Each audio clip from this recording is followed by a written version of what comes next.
Nosso vizinho, onde é que eles dormiram, só colocaram uma lona por cima. Vamos acordar eles. Foi nesse meio do nada que a gente dormiu essa noite. Dormiu. A gente teve que ir pra outra casa ali, onde eles têm uma casa e o pessoal tá dormindo. A gente foi ali e deixar a gente entrar. Tá vendo esse morro aqui na frente? É onde a gente tava.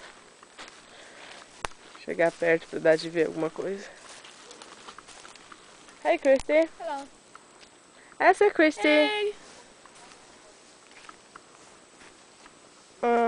Tinha um monte de buraco aqui. Essa porcaria vazou a noite inteira.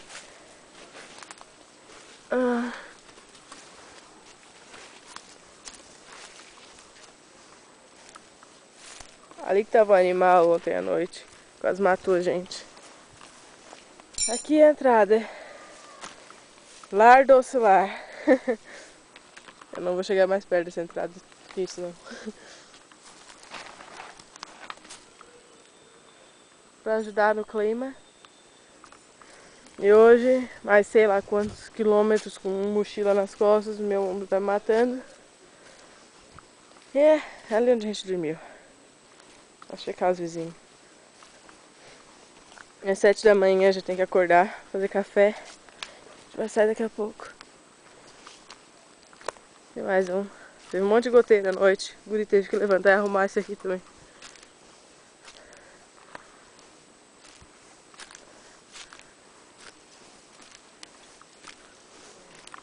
Girls?